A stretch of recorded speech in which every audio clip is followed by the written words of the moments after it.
Hey, what's up, everybody? It's Dr. Jason Jones, and welcome to a bonus episode this week.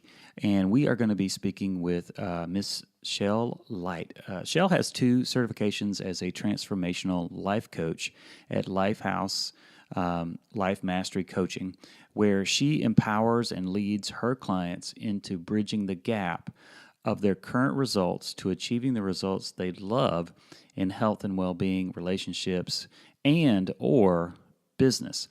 This empowerment remedies limiting thought patterns, which a lot of us have, and gives support for change in creating healthy thinking patterns for enjoying life. Chele is currently working alongside several clients in unleashing the power within themselves. So get ready for our interview with Miss Chele Light. Hey, what's up, everybody? It's Dr. Jason Jones. Welcome back to Health Made Easy. And I have to tell you, I've got an exciting guest with us today. We have Miss Chele Light, and she is going to tell you about her personal journey, her personal story. We're going to dig into what has been keeping her really, really busy. So I want you guys to hang in there and definitely hang in all the way through, because she is going to be dropping some nuggets as we go. Chele and I have known each other for a little while, and she's just an amazing person, and you are certainly very fortunate that you'll be listening to her today. So I'm just pumped about the conversation. So Chele, good to see you. How are we doing? Good to see you too. I'm doing well. How are you? Very, very good. Very good. I know that the folks who are listening may or may not know who you are. So we want to start with just sort of who you are as a person, who you are as a professional, just kind of get to know you a little bit before we jump into your journey. Okay. Right. Well, first and foremost, I am a wife, and my husband and I have been married for 28 years, and I'm a mother of 5 wonderful, beautiful children. I was a stay-at-home mom for a lot of my marriage and started in childcare for my first career. And as my children grew, I realized that, I wanted to move forward into something that truly, truly grabbed my heart, and that was serving and helping others. So I began to create, space in my life for following what I really wanted, and I became a transformational coach, hired my own life coach, and I just love what I do now, and I feel like, as a person, we're put here to just serve others and create a life that we love and help others create life that they would love. And so that's what I'm doing now, is I'm helping others to do that as I, change my life. Yeah, helping others as you have been helped yourself. Yes. That's awesome. So I do want to touch on one thing that you said. You talked about creating space, which I think is something that many, many people need to do.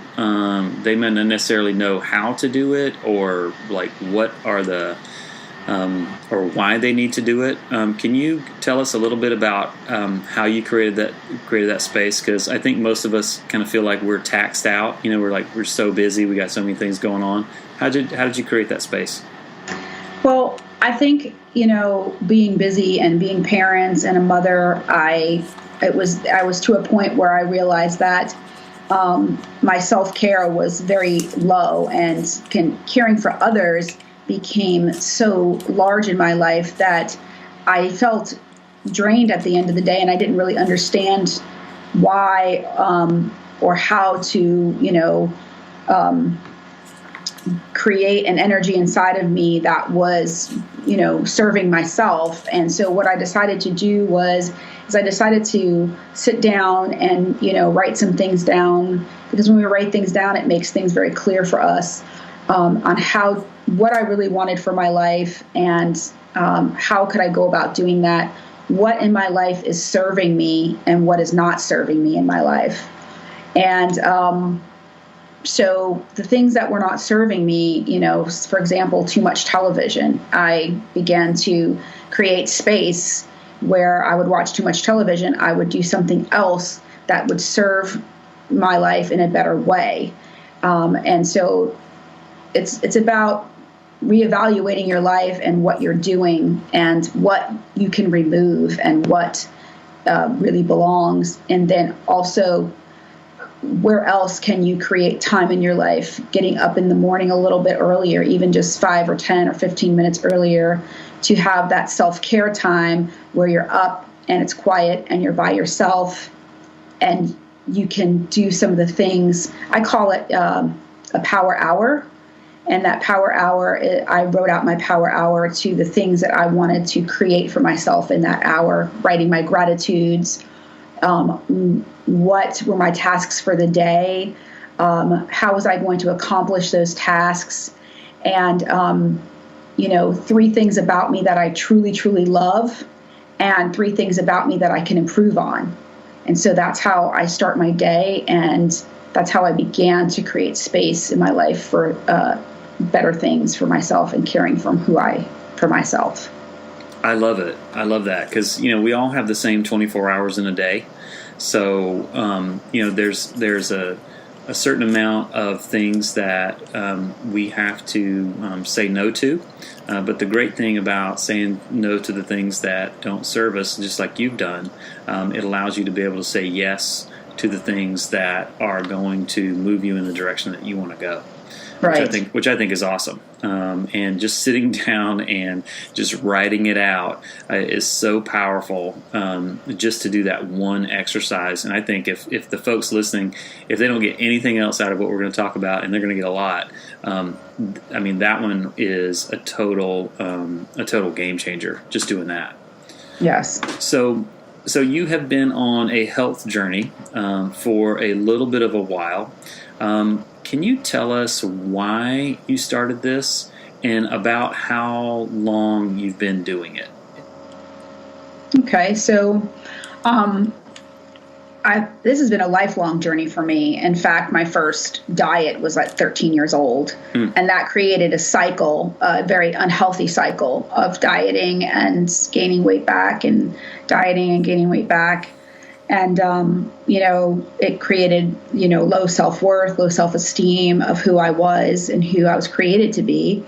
And so, but I knew that there was a missing piece. And I think I started to put the pieces together probably about, I believe it was 2016 when I started coming into your office to begin self-care for, chiropractic and getting my, back feeling better because I was having very terrible movement issues. I couldn't get off the couch by myself and I couldn't sit on the floor. And so I began to think, what can I do to become healthier? And at that point, I don't know that I was in a space where I was being honest with myself, with everything that I really should have needed to do. So, but I began, and that's the point, is to just begin where you can. And I began where I could, and that was getting help with my back. And then being in your office for 2 years and getting all that care that I got, I improved my movement, in my eyes by, at least 75 to 85% just by doing that. But I was still in pain, and I knew that I had to do something else. I knew that I had to start, taking responsibility for myself. But I didn't want to go back to the diet and roller coaster. And so I came to a point where I started thinking about dieting again, and I actually had a breakdown. And breakdown meaning I was just crying and I was upset, and I was like, I can't do this one more time. There's something else I'm missing. I'm missing a piece. There's something else. Yeah. And even though my quality of life had risen greatly from using chiropractics, I knew that there was something else that I had to do because my mindset was just, I had a self-loathing mindset even still, in my care. And so in that moment of that breakdown, I called out, to God, my higher power, and I said, what's missing? I don't know what's missing. And the next day I was scrolling through Facebook, trying to get away from the world after that. And I found a program called the Life Mastery Institute, and it was just a video on self-limiting beliefs. And so I watched the video all the way through because I didn't really understand what limiting beliefs were. And I realized that I had a bunch of them towards the cycle of health and wellness, and that cycle was created over years and years. So I went to a conference, which is called Dream Builder Live, and from that point on, I realized, wow, that this is really, your mind is a very powerful thing. And regardless of what you put into action outside of your body, if you do not repattern your thoughts and you do not change the way you think about yourself and the things that you say, you will always be in that cycle all the time. And so that's when I began my journey to change the power of my thoughts. So I always tell my clients, you don't get what you want. You get what you say and you get what you think. And the results you create in your life are from your thoughts and your words.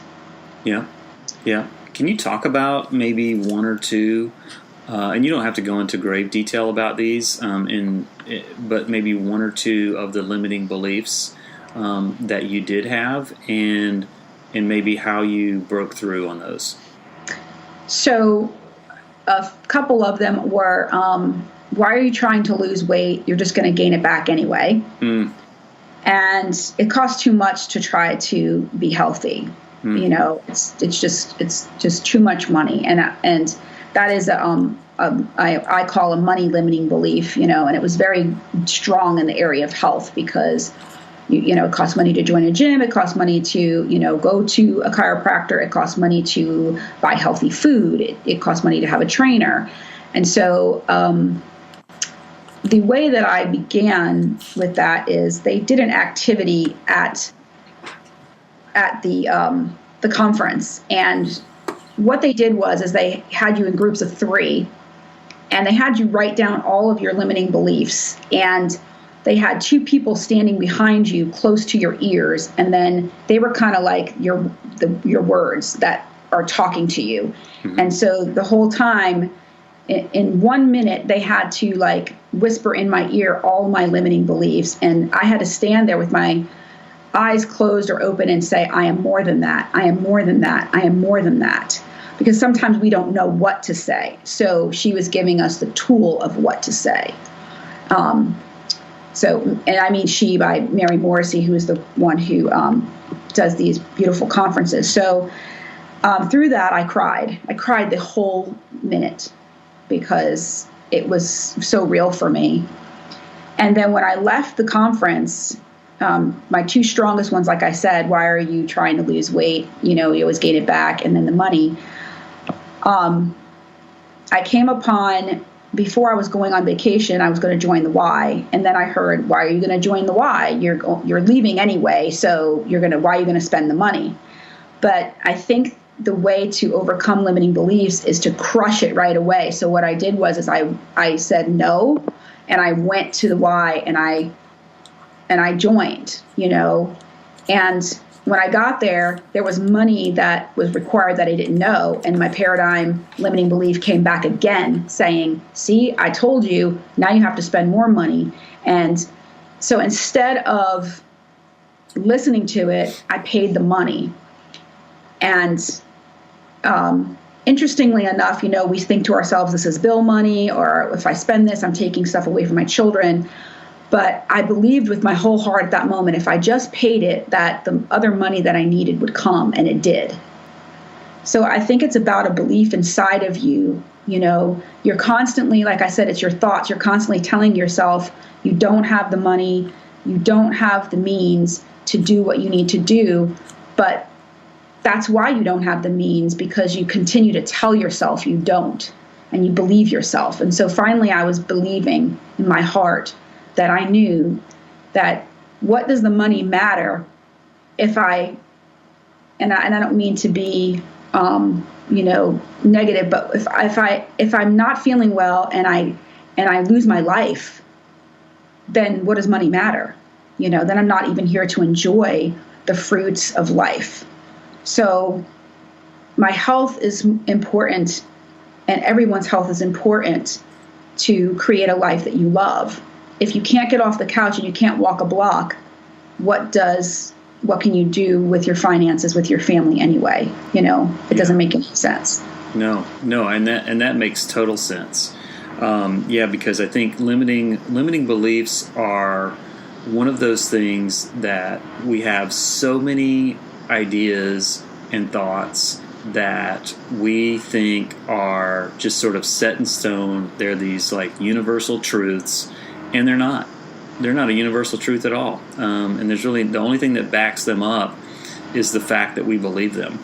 Right. And we believe them. So, and the problem with beliefs are super powerful in a very positive way, but they're also very super powerful in a negative way. Yes. Because if you believe them so strongly that one of the biggest problems with us as human beings is that we don't want to go against our word. And believing something really strongly and taking a stand on something really strongly, even when it's wrong, we will fight that tooth and nail. And it really does take exactly what you said, which is self-reflection, and then basically telling yourself, listen, this isn't real. And what I've got to do is I just have to trust and just move forward, sort of that, not so much like a ready, fire, aim kind of thing, but, if I go ahead and do this, it's all going to be fine. It will work out. I will figure a way to do it. And I think so many, that's where they struggle, is they're so afraid of taking a step or a leap, and afraid of falling. And the cool thing about falling is you just get back up. Yes. You don't set yourself up for a huge fall, but it's okay to fall. It's okay to fail. All those things are totally fine. We all did it, learned how to walk, and we just got up and did it again. So I think that's awesome. I think the fact that you just sort of stepped into that fear, is amazing. And let me ask you this: other than like addressing the limiting beliefs, what are maybe some other things that you've learned through that process of stepping into those limiting beliefs and starting to crush them? Well, I think that, the way I teach my clients is you have a border, and the border is fear. And I call it the border guard, but, so that it's understandable. It's like there's a border that says, that is your fear, that says don't go past this point, because if you go past this point, you don't know what's going to happen. And fear makes you feel like you're safe. Fear, it's not going to tell you it's keeping from your best life, but it's going to tell you that it's keeping you safe. And so sometimes we believe that the things that we believe, like the power is in the believing, like you said. And so I think when we take the step over the fear to see what's behind it, and the expansion happens and the doors open, that's when we, truly realize that, wow, the point of power is within me. I can make this happen. But we also need to realize that fear is always going to be something that arises at every new turn when you're doing something new. So I teach my clients, and this may sound different, but I teach my clients to befriend their fear and acknowledge it, but don't let it have them. So I teach them to actually talk to it and say, I acknowledge that you're there, but I'm gonna make an appointment with you in 3 days. And if you're still there in 3 days, then I'll talk to you. Because normally in 3 days, when you're processing everything, that fear kind of dies down a little bit. Like I had a client whose husband lost their job, and she made an appointment with her fear. And when she made that appointment with her fear, every time it came up, she said, no, I made an appointment with you for 3 days. Well, before the 3 days was up, her husband had gotten a job and everything, long story short, everything was fine. So we tend to just continue to, create, like you said, create things that are not true in our minds about what's going to happen And instead of using our imagination to serve us, we use our imagination to create worry.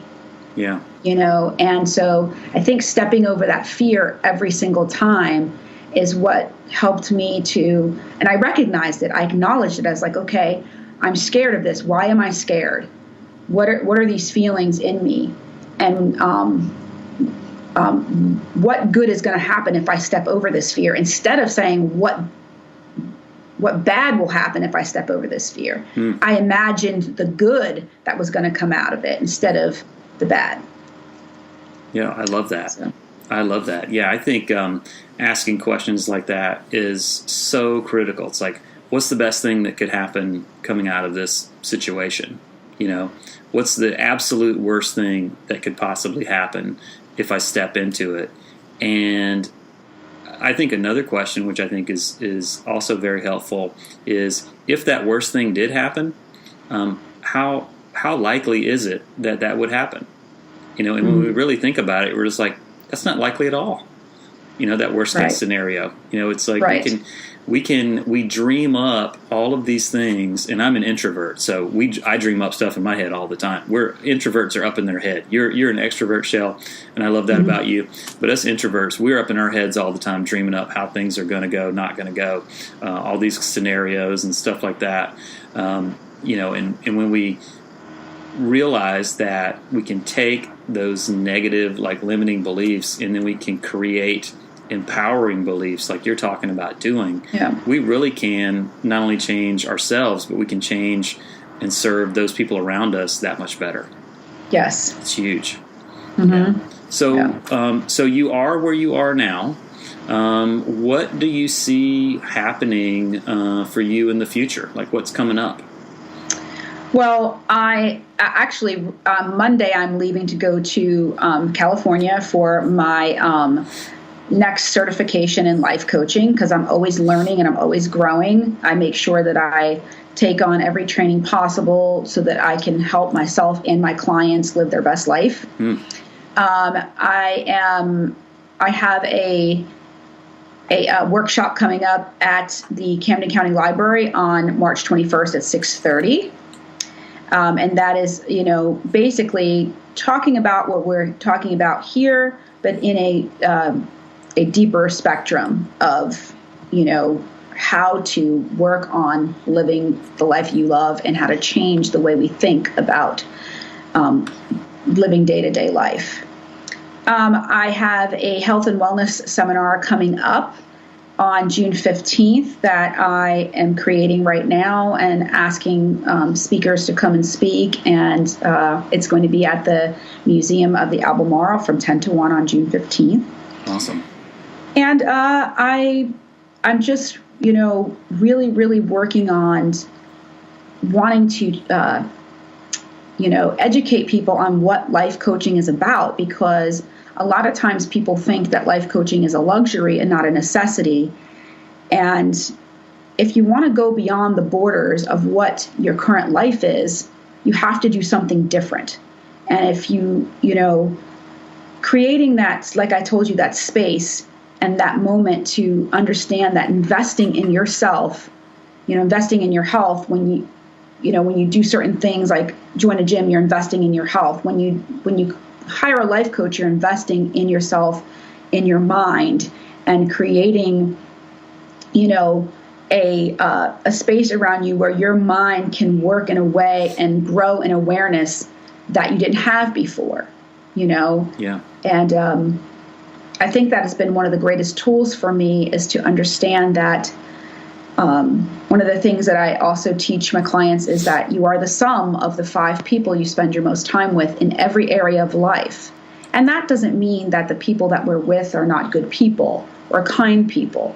But if you want to accelerate your life and there are certain dreams and aspirations that you really, really want, you have to move yourself into an area where you are spending time with people that are doing what you're doing, and yeah.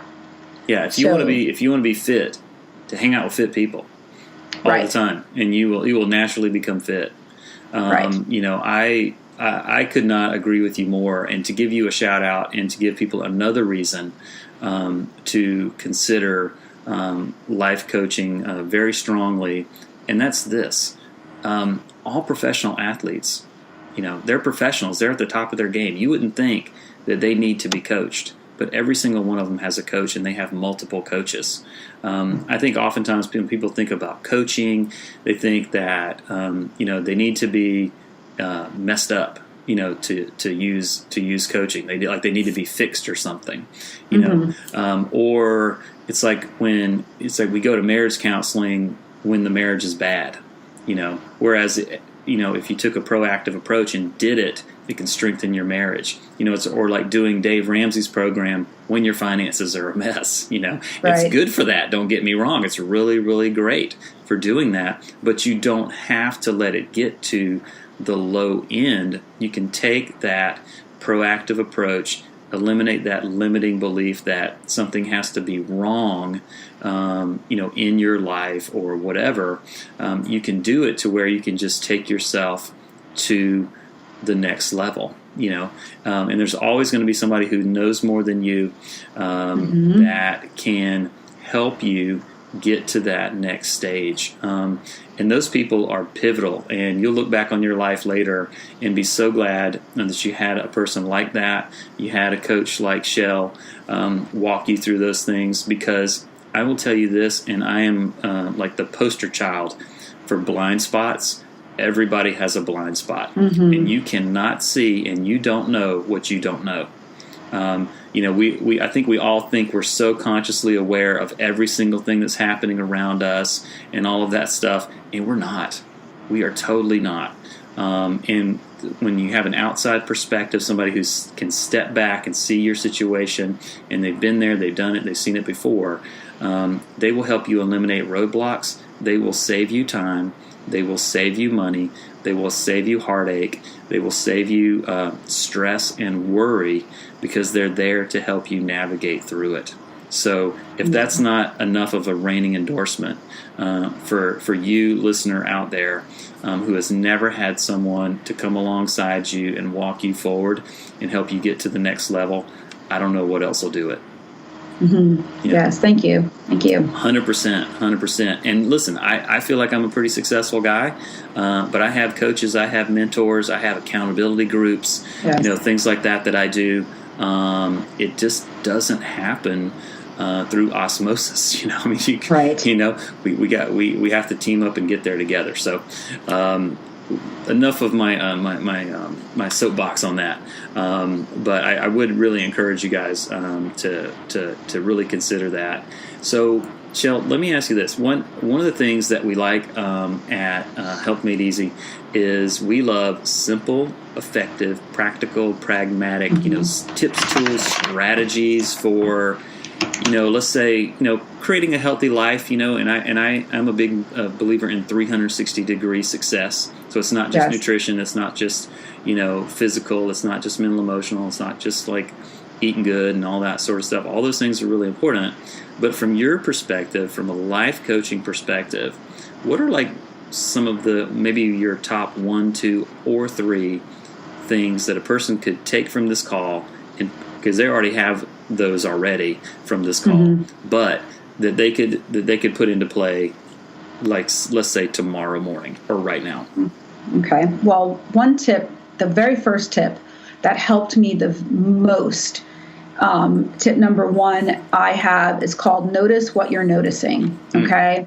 And what that is that notice your longing and your discontent. Notice in your body what you're longing for and what you're discontent in your life about, and really hone into that, and write down what you're longing for, and write down what you feel like in your life is holding you back. And notice what you're noticing with your thoughts and the way you think. You could be driving in your car and you say something to yourself. I have a client that recently noticed she was constantly calling herself dumb or stupid, and in ways that you wouldn't really realize. Like, she would drop something, she would be, oh gosh, that was so stupid. Or she would, be driving or doing something. She's like, oh, that was dumb. And so she's really telling herself and her subconscious that she's dumb. And so you live from that part of you. And so really notice what you're noticing. That is, it's a brave thinking tool. And it's brave thinking tool number 1. Notice what you're noticing. Be aware of your thought patterns every day. And even if you can't reframe every one of them, just do the ones that come into your mind. And you like when I had that thought about, well, you're gonna gain the weight back anyway, I changed that to every pound I take off stays off permanently. So, and I've been saying that to myself for 9 months, and every pound that I've taken off has stayed off. So notice what you're noticing, I would say, is, my tip number 1. Tip number 2, I would say make small changes that stretch you but are manageable, because you want to stretch yourself beyond what your ability, what you think your abilities are, but you don't want to go to a point where the stretch is so unmanageable you can't maintain it for longer than a week or 2. Like people want to do New Year's resolutions, and they get all this steam and they're going for the gusto with whatever they're doing to create health in their life. And it's so many different changes that they can't keep up with it. So when I started my health journey, the first thing that I put into practice was drinking more water. And my first rule was I'm going to drink half my body weight every single day. And I did that for 3 weeks before I did anything else. I just did the water. So, and that was stretching myself, and it was manageable for me. And so I tell my clients, you are the highest authority for your life. So you really have to sink in. That's what a life coach does. I help them to see what action steps they could take to get to a better life by stretching themselves, but making sure the stretch is manageable. And add new changes about every 3 to 4 weeks is what I say. Gotcha. And my last tip I would say is whatever you do at home is very important, more than anything else when it comes to activity. So if you, and I was coached on that. That is what my coach Rick Anderson told me at the YMCA. He said, if I can teach you anything, Michelle, it's what you do at home with your health and wellness is more important than anything you do outside of your house. Because if you go on vacation, or if you just stop going to the gym or something, you're going to go back and you're sitting on your sofa. That's what you're going to go back to. But if you can't make it to the gym for 2 weeks and you're creating an atmosphere around you of activity at home, then it's not going to hurt so much to miss the gym, because you exercise every day at home. So create activity at home for yourself that will continue you and your health journey when you're not able to get to the gym. And I've done that, and it has worked. It's the best advice I've ever gotten from a coach, from a physical fitness coach. I exercise every day at home, no matter what, and I've continued every month to lose weight, about 2 to 4 pounds every month, and that's consistent, and that's good. It's not too much and it's not too little. Excellent. I love it. So. Chele, I just want to wrap up with one last thing, and that is, how can our listeners get a hold of you? Like, what's the best way to connect with you? So anybody who wants to connect with me can connect with me. LighthouseLifeMastery.com is my website, and I've made it pretty easy. Everything that I have, my Facebook, my Instagram, and my Gmail account are all Lighthouse Life Mastery Coaching at gmail.com, or .com for my website. My Facebook is the same, and my Instagram is the same. All the same, Lighthouse Life Mastery Coaching. Perfect. And we'll definitely put that in the show notes when we launch this podcast. So, Shell, I just want to say a couple things. One, how proud I am of you. I have seen firsthand, to the best of my ability, when we've been together over these last couple of years, the transformation that has happened, not only for you physically, which I think is probably the smaller piece of your transformation. I think that the inside part, where you really have reframed and retrained your thoughts, your beliefs, your ideas about yourself and where you're going and what you're doing. And I just think it's amazing. And, y'all, it didn't happen overnight, but she never gave up. She never gave up. She's fallen, but she's gotten right back up. Fallen, gotten right back up, which is really what life is about. Life deals you cards sometimes that you don't like, and that's cool. It's going to happen. But she just has proven that she is a fighter, and she is someone who can transform not only herself, but now can transform and help transform others. So, Shell, we just love you, appreciate you so much, and just really thank you so much for coming on the podcast. And I know you guys are going to get a lot out of it. Thank you for inviting me. I appreciate it, Dr. Jones. Oh, absolutely. My pleasure. All right. Thank you guys for coming on the podcast today. Really appreciate all the listeners out there, and appreciate your feedback too. So if you have not gone on iTunes and given us a rating and review, we would really appreciate that. If you have any comments on this podcast, you can hit me up on Instagram, send me a direct message, or on Facebook. I would love to hear from you, love to hear your thoughts, and just appreciate you guys so much. We'll see you next week on the very next podcast. Bye-bye.